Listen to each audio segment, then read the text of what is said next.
Welcome to Dropping In, a podcast of storytelling and interviews with your host, Winter Olympian Mercedes Nickel. Thank you so much for dropping in on episode 49. If you've been following along, this is series 5, where we are talking about all things shoulder season blues. Now, what does that mean? Well, it's fall in Canada and it's getting dark at night, and I wasn't feeling good. I shared a post and other people came back saying they felt the same way.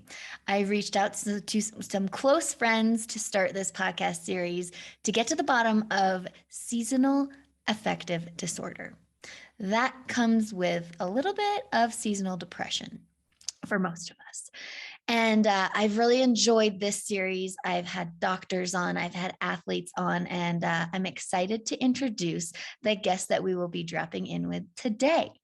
Episode 49's guest, I met him at the 2014 Sochi Winter Olympics, and I'm pretty sure that's when I had a black eye. He is an Olympic silver medalist in figure skating and is now a wellness and mindset coach amongst skating for shows, acting, writing, and broadcasting. And I thought I did a lot. He has also facilitated a retreat for athletes in transition that I was lucky enough to attend. This Sun Friend Canadian national champion, Olympic medalist, writer, actor, broadcaster, podcaster, retreat facilitator is here to spread the love. Let me introduce Dylan Moscovitch. Ready to roll. Let's do this. Dylan Moscovitch, are you ready to drop in? I'm dropped in already. Okay, let's start with the rapid fire questions. If you could travel anywhere in the world right now, where would you go? Costa Rica. Oh, you do love Costa Rica. I do love Costa Rica. Well, I'm going to be going there early next year. It's just not coming soon enough. Okay, perfect. Number 2, what is your favorite season? Hot. Okay. Summer. Yeah.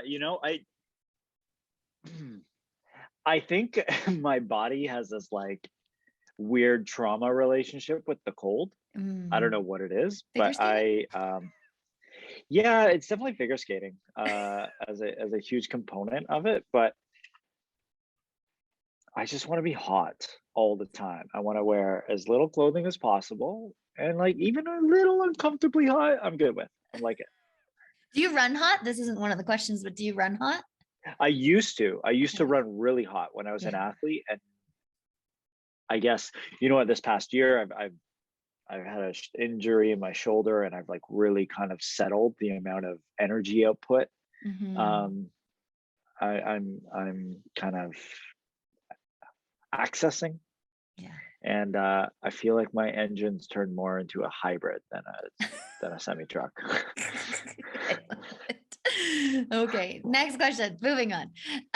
Number 3, big city or small town? Ooh, I've always been a big city person.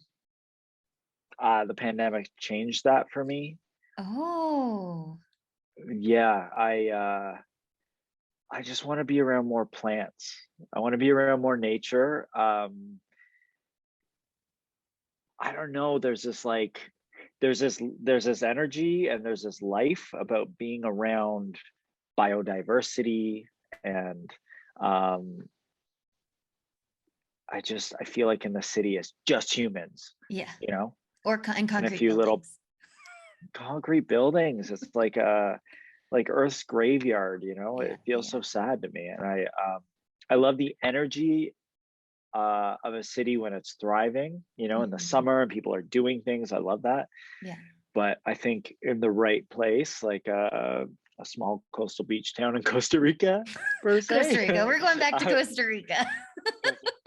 Costa Rica, Mexico. I don't know, somewhere tropical, somewhere. Yeah. Awesome. Smaller town, I guess. You've changed. I like it. There's nothing wrong with that. Number 4. Now, when people ask you how you are you actually honest with them? Yes. and that's a great question, because this is a newer thing. As a pathological optimist, Okay. I spent my entire life answering with the most positive answer possible, Yeah. regardless of how I felt. I'm so good. Oh, I'm just so good. Yeah. Like, Same. meanwhile, the little pieces inside of me are like, no, we're not. And now I feel really good about being whatever I am. Yeah. And that's fine, and I feel like I'm done with buying my bullshit. Mhm. I have no desire to buy my bullshit Yeah. and share it with anyone else. So I'm very much trying to hold myself accountable to just being truthful about where I'm at. It's awesome. I think it's needed in every other human in the world. Social media is kind of Oh, you mean our crushing masks? us. I don't know what you're talking about. Yeah, well, I mean, it's not just social media. Social media is like one of the major symptoms. Yeah, totally. Okay, number 5. Obviously, this has changed you in the last couple of years, but how do you feel right now about the global pandemic?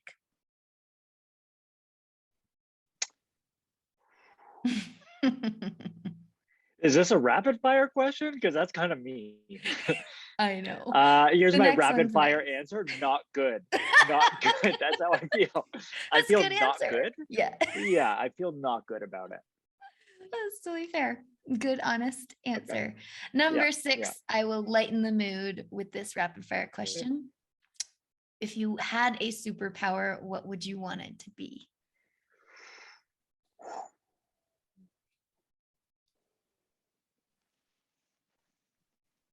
That's interesting, because I haven't thought about this for a long time. And it always used to be something that like I could experience, Okay. like flying, or like Yeah.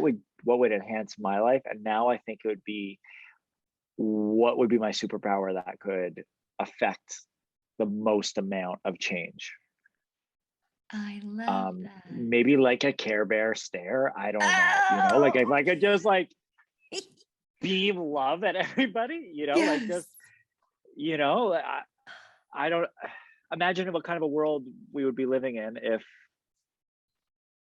that was my superpower. That I would be would dress up awesome. as a Care Bear for sure. There would be no more shoulder season blues if you had that. Thank you, thank you, thank you. Yeah, right. Exactly. Awesome. Okay, number 7, when you think of the shoulder season, what's the first thing that comes to mind?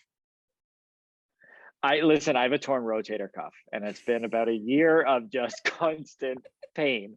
So the first thing that pops into my head when I hear shoulder and blues, The that's hurt what comes to shoulder. mind. So Yeah, that but transition between seasons. Do you have that in figure yeah. skating? Like, is that from sport to sport? Do you ever feel like there's this downtime where you're like, what am I doing with my life? We don't really get much of a downtime in Okay. skating. I get a couple weeks, right? Because Yeah. as a sport, it's so high maintenance and choreography, and if you're doing shows, everything's just kind of, you're always moving. But I've been done for 3.5 years, so You've been in in a shoulder post season for skating life, 3.5 years. yeah, and my shoulders, Yeah. paying the price. I think when I think of shoulder season blues, I think of like winter blues. That's kind of what I would associate it with. And back to Costa Rica is really where my head goes. Do you know what? That was my next Off I question go. is like, do you have a trick for the shoulder season blues? I think you just answered that. You know what? I think my trick for all blues is spending time with myself. I touching back on, this is not a quick rapid fire answer, but touching Never back is. on my not accepting my bullshit, it ties into my excitement and desire to actually address things. Yeah. And so I've started to foster this relationship with growth, almost like it is my new skating career, where I get like excited about expansion. I get excited about new openings. And when I'm faced with some really challenging feelings or situations, they're not pleasant by any means. I don't go like, oh, yes, this sucks and I'm excited, but it's more so, I Holding just, space whenever for them. something's, yeah, holding space, but also like using the tools, going to my mat, doing yoga, meditating, having my journal beside me, and just going through it. Like what is this that I'm experiencing? Does it need to be there? What is it related to in the thoughts I'm choosing to think? And um, can I adjust to life in a better way? Can I surf the wave instead of trying to fight it? So I'm really struggling with the cold these days, these years. I feel like my body just wants to be recovering in the heat after 30 years of being in a freezer. But yeah, like it's like, come on, enough already.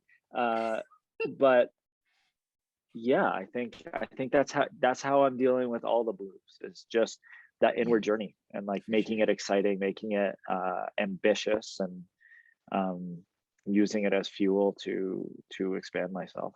So cool. Okay, I love my rapid fires because they always go this way. Number 9, do you take supplements? I do. I take much less than I used to. I feel like I used to, eat a bag of Skittles worth of pills a day, and much less so now. I think definitely, in the shoulder season blues, it's important to get certain things. As a vegan, as a plant-based person, traveling can be a little difficult at times. So, I make sure I have some high quality plant-based protein powder, some vitamins to make sure I have everything just in case, like, mealtime isn't the best. But for the most part, I've been really trying to fill myself with everything I need through food. Yeah, that's awesome. That's a lot. I've had a lot of doctors on, and that's one of the things that they definitely talk about is nutrition and feeding yourself and staying healthy in that way as well, which I think is really important. Number 10, would you say that you get the seasonal blues?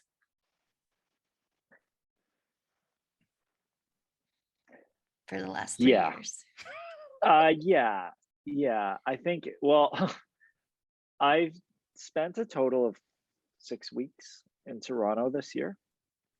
I like escaped some of the seasonal blues. I took off to Costa Rica for 2.5 months at the beginning of this year. And then I spent 5 months on the tennis tour with Sharon. So mostly nice weather. I mean, way to go getting a girl that plays tennis. Was that strategic? No, she's awesome. That's good. No, she'll hit me with a racket and she can swing it really hard. No, I also escaped and came to Mexico, and I still feel like some days I'm like, yeah, I know it's sunny here, but I'm still not feeling great. But when that was the rapid fire. Bravo. Thank you. Oh, thank you. Now we just get to dive deep into this conversation because I went to a retreat with you that you hosted, and we really dove deep, and I feel like opened up a lot, and I got a lot of tools, and then I got home and it started getting dark, and it's like I forgot about all the tools like journaling and meditating, and I'm gonna put in the show notes actually the mix of that flow state because I absolutely adore it. The spoken word meditation, beautiful. Which is just for me life-changing because I always thought you had to meditate in silence, which is not true. So I want to pick your brain more about those tools that we could share with other people so that they could also feel better at this time when in Canada it's so freaking dark.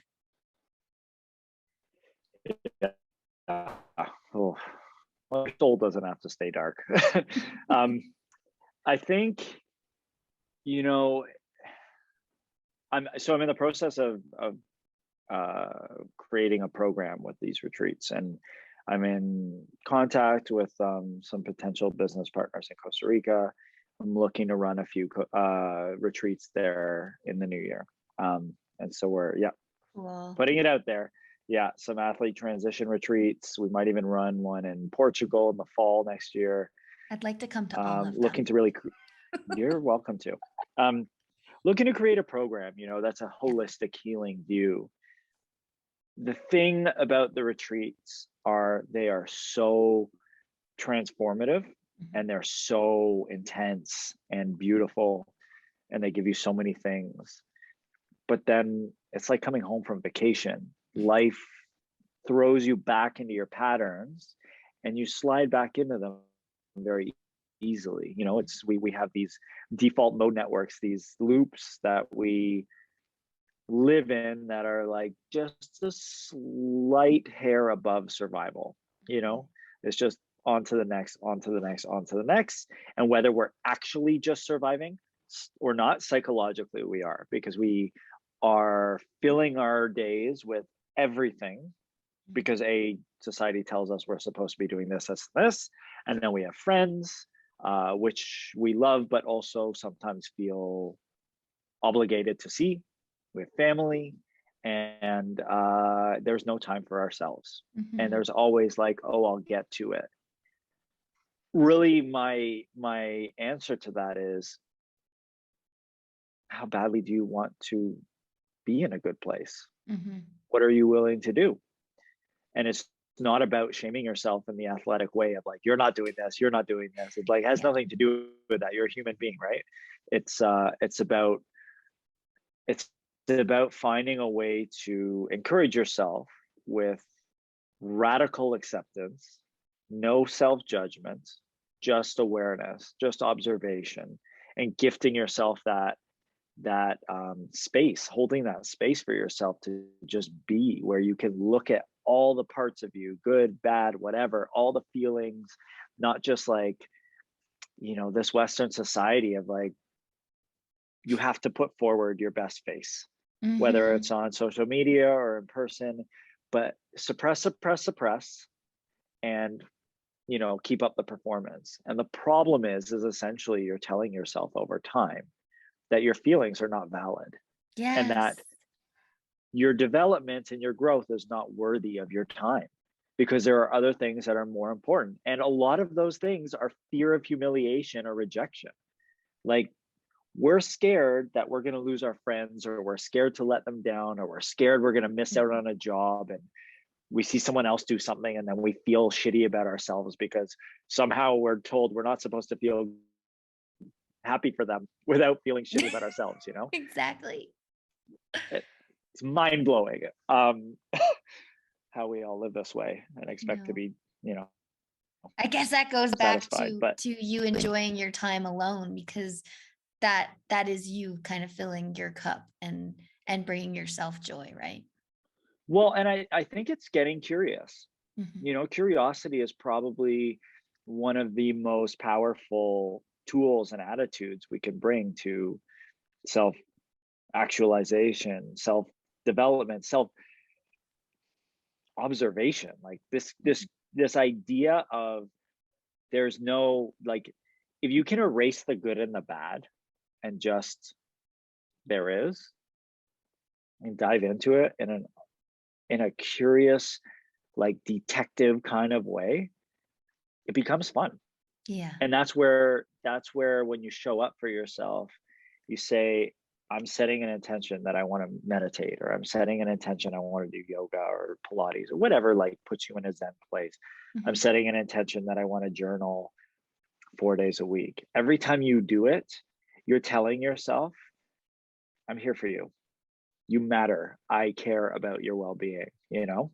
And that like self-love that everyone talks about and only scratch the surface of, that's where our experience of life, it really comes from that. Like, what is our relationship with our inner world like? How clean is our inner world? is it polluted with a lot of negative thoughts and a lot of negative choices? And all of us, right? The Yeah. distractions are everywhere. And even when we spend time with ourselves, are we distracted, or are we, like, exploring? Oh, I love it. Yeah, no, it's so true. And I think you're my last guest on this series, and you've literally just wrapped up everything every other guest has said, and you've put it all together in a sense. One other thing that was brought up was talking about nature and being one with nature. And you did talk about that. You want to be in Costa Rica with the Yeah. plants, and that makes so much sense. Like, I remember learning about forest bathing and being like, this is the stupidest thing ever. And then I went and did it. I was like, this is the most amazing thing ever. you Yeah. know? Well, So it's being here's my open. thoughts on that. Mm. Here's my thoughts on that. The reason we think it's silly is because we've forgotten that we are nature. We keep talking about nature like it's this external thing. There's humans and cities, and then there's nature. It's like, we are biological nature. The Yeah. reason it's healing is because we are where we come from. We are Mhm. exchanging energy with these like this multitude of life forms, and I believe we are all connected. Mhm. Every living thing is connected. There's this energy, there's this consciousness, there's this life force It's that awesome. brings us together. And being in nature reminds us how small our human societal problems are. Yeah. And when you can realize that just breathing is a miracle, like you can pull air in and your lungs turn that into life. Yeah. And then you expel what you don't need, and plants do the reverse. Yeah. And we live in this like symbiotic loop with nature. It's like, that's miraculous shit. And what are people you doing know? in cities? That's what comes to my Well, mind. I think we just need to rethink cities. Mm. I don't a part of me thinks, yeah, we should burn it all down. We should just like start again. But Start at the fresh. same time, I don't know that that's feasible. Yeah, but we can rethink what's important to us. Yeah, do you know We what? can integrate. There was like a meme out there that actually somewhere, I'm assuming it's in Europe, there was a highway and then that got transformed to green space. So Germany. we're going, you saw that one. Maybe you Yeah, posted it and then I shared it. I did. I definitely did. And I was like, yes, Yeah. it's all happening. My stories are generally pretty hippie oriented. But I guess hippie's a label. I don't even like that. But yes, they're very like nature focused, oriented, I and love them. conscious focused. Thank you. But even there's cities in Asia where they're starting to build apartment buildings where the entire outside of the building is covered in trees. Yeah. Yeah. Why We're somehow not? going in the right direction, just slowly. We're a little slow. Yeah. Amazing. Dylan, any other tips for Mercedes. people out there to get over the shoulder season blues, to kind of help kick them into gear? You are worthy of being happy. Yay. Every single person is worthy of being happy. And every other person who sets you off is just pressing on a trigger that's inside of you that you yourself have to go and spend time with and understand, because they themselves are just dealing with their own escaping from their inner world. We're all just running away from ourselves, but we don't have to. And I think you can start with bite-sized movements. You can just start slowly unraveling these things, but yeah, you're worthy. Commit to yourself. I love that. So good. Dylan, where can people find you online to maybe see those amazing stories that you share all the time? On Instagram, I am Dylan.Moscovitch. Mm-hmm. Very straightforward. On Twitter, I am Dylan Moscovitch. I don't use Twitter as much. I should, though. Yeah, I me should. too. Yeah. And I'm on Facebook, Dylan David Moscovitch. Awesome. Well, thank you so very much for your time today and dropping in with us. thanks for having me drop in. Thanks so much for dropping in. You can find all the Dropping In episodes on the Dean Blundell Network or on your preferred podcast network, where you can subscribe and not miss an episode.